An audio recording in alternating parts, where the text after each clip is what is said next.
I am introducing Tamara Fairbanks. Tamara, hi to begin with. Hi, how are you? Tell us a little bit about yourself. I am an elementary music teacher, and I am now the new president of the Newport-Mesa Federation of Teachers. Congratulations. Thank you. Okay, so I've got a kind of an awkward, difficult question to ask, Sure. but I think it's important to ask it. So what's it like, this is the question, what's it like being an African-American woman in Orange County, and particularly in Newport Beach? When I first moved to Orange County, I was actually scared to move to Orange County because of all of the stories I've heard about the lack of diversity, things of that sort. It ended up being better than I expected it to be. I was, of course, I am one of 3 African American teachers in the entire district. Yeah. And one of the things wait a minute, can I just interrupt? Have you always been, have those other 2 always been here? Yes. Okay. And one of the things that I've realized is how important diversity is in this district. One of my experiences was with a kindergartner, and when he came to my classroom, he said, "What is that brown stuff all over your face?" Yeah. And I said, "That's my skin, and your skin is this." And it ended up being a lesson about how each of us are beautiful and different. Mm-hmm. And I realized that I may be the only connection or of a person of color for this child's life. Yeah. So it ended up being my mission to impart that beauty and diversity and culture to impart to all of my students. Yeah, that's great though. That's great. Did you have to do that? Did you find that to be a kind of a theme that you sort of did every year?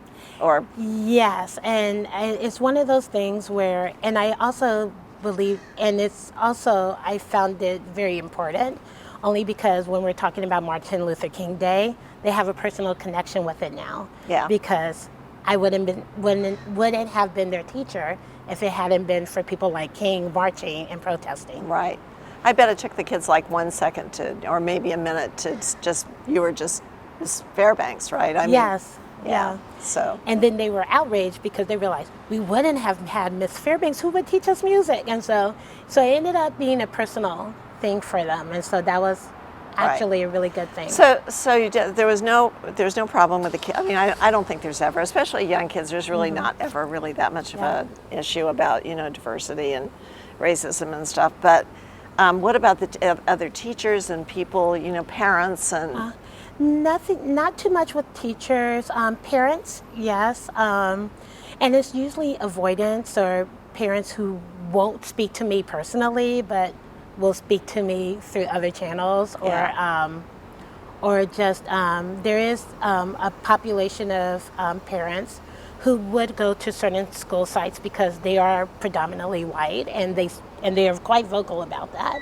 Yeah. I'm going to this school because it's white, and so it's more. My experiences in Orange County have been more institutionalized or subversive versus my life in Ohio, which was very overt and very blatant. So I think what you're saying is that you were you felt more, it was more diversity in Ohio, correct? Is that what you're saying? And that it's more. It was more diversity, but also you knew the racists when they were coming because they wore a Confederate flag T-shirt, and you knew to stay away from them. Yeah. Whereas in Orange County, they would communicate with you in maybe a demeaning way or a condescending way.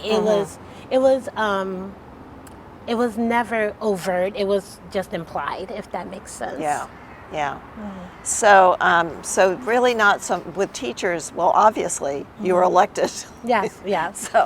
So your reputation and yourself, your being with teachers is good. So that was not really a problem. Yeah. And the only problem that I had at the beginning of my career in Newport-Mesa was the fact of I'm always checking myself and my behavior to make sure that I personally am not a threat to others. Mm-hmm. So the way I dress, the way my hair is, I'm always want to make sure that I am welcoming so people can welcome me, because Yeah. I am never sure how I am perceived. Yeah.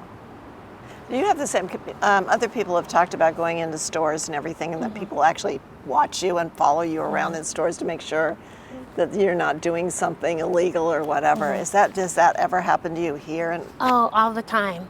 All the Constantly. time? Yeah. all the time. Yeah, actually, I made a joke with one of my friends the other day, back in 2008 when the economic downfall came, and I was walking through Saks Fifth Avenue. And I said, I know the economy is going down because I'm not being followed. No, on a regular basis, I am followed in various stores. How do you handle it though? What do you do? It depends. It depends on the situation. If I know that, especially when a security guard is following me, sometimes I turn around and look at them and smile and say, "Oh, did you need my help?" Yeah. Or did you want me to help you? Yeah. And then they kind of get startled and walk away. Yeah.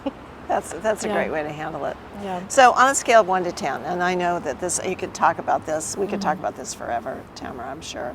But on a scale of 1 to 10, would you say teaching and working in Orange County as an African American woman, on a scale of 1 to 10, how bad or how good is it? 10's best. Okay, I would say an 8. That's pretty good. I think it is a good thing. I think as an African American teacher in Orange County, I think it's imperative that we have as much diversity as we possibly can, just because our students need it. Yeah. I haven't experienced much in the workplace when it comes to racism in Newport-Mesa. But I think because of the lack of diversity and this kind of segregated nature of our communities, I think it's imperative that we have a diverse coalition of workers. Great. So we have we don't have a new superintendent, but the superintendent just retired, Dr. Navarro, and there was a lot of controversy around him. But from a teacher's point of view, from the union's point of view, what would you like to see? Just the top 3 things you'd like to see in a superintendent. I want a superintendent who actually knows how to listen, and not just listen to workers, but listen to the community, and really not just hear it, but really digest what the community is saying and try to create something innovative as a result of it. I want a superintendent who really truly likes collaboration and actually working with others and getting others' input. And right now, our structure is, we're doing this, what do you like? That's their form of collaboration right now. And I want to actually get to the point where we're co-mingling and co-working with each other to actually get a resolve and an end goal to the issues that we need. And the third thing is just someone who has integrity, who is a person of good character, who is honest, and doesn't worry about narratives. It's not about the communication or the narrative, it's about what they're truly doing, being transparent, really standing by just their ethics and their morals, and making sure that everyone understands what the district is doing. Yeah, that's great. Let's hope for that. Yes. Yeah. Yeah. So I'd ask you about next year, but nobody knows. Nobody knows how it's going to go next year. There's I think as of today, there's no plan, correct? So we won't talk about that, but let's hope for the future, okay? So I know you love kids and teachers, but specifically, what is it that you, apart from that, well, not really apart from that, because there's no apart from that, but what do you love about teaching? And I've got to say, you're a music teacher, right? Yes. So, that's great. And as a music teacher, I see the kids from transitional kindergarten all the way to 6th grade. So I see the progression or the regression of those children. And personalities don't change. So I see that whenever I see my students, whether they're little or big, they have that spark, they have that joy, they have that energy, they have that thirst. And it's a beautiful thing to see on a regular basis. And one of the things that I enjoy, especially in my position, is when children discover their talent. And it may not be musical, it may not be sports, whatever talent it is, just fostering that, nurturing that, and encouraging them. Yeah. Just to pursue that is a beautiful thing. And How much fun is it? How much fun is it? Oh, it's extremely fun. I can't complain about my job. It's a fun job. It's it's never the same.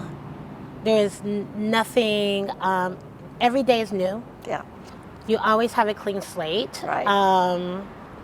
So it's and there's always a story. Yeah. Always a story. Yeah, always. And, you know, when I was teaching, I'm not sure that I ever didn't want to go to school. You know, I mean, I always had some idea, something I wanted to do. And I bet it's the same with you, some new plan, some new thing you're going to do with some kid. And Yeah. And even on the most challenging days, there's always that one aspect of the day that makes you smile. Yeah. And so I'm always just mindful of that. There's always a reason to smile. So just to end up, I know when Britt came in, he had a vision. Kimberly before that had a vision. So I know you do. So what's your vision for your term? My vision for NMFT is to engage all of our members to be more active, to volunteer, to do, to create their own committees, and to be proactive in making our district a better place. I believe in communication and creating a communications team, because one of the things the district does well is PR, and we have to beat them at their game. So my strategy is more of a PR game against the district. Yeah. Just to make sure that our values, our vision is out there, and that it's not countered or reactionary, but proactive. So I have a proactive approach as far as trying to deal with negotiations, deal with all of the minor conflicts, and I want to support those groups that haven't always been supported because they're not the majority. So I want to lift up those groups and actually mobilize our entire district in order to mobilize the SLPs and the elementary specialists and the nurses and those smaller groups that often get ignored because they're not the majority, Right. or the district dismisses them because they're not the majority of the membership. You're great. Thanks, Tamara. I can't shake hands with you, but Yeah. air hug.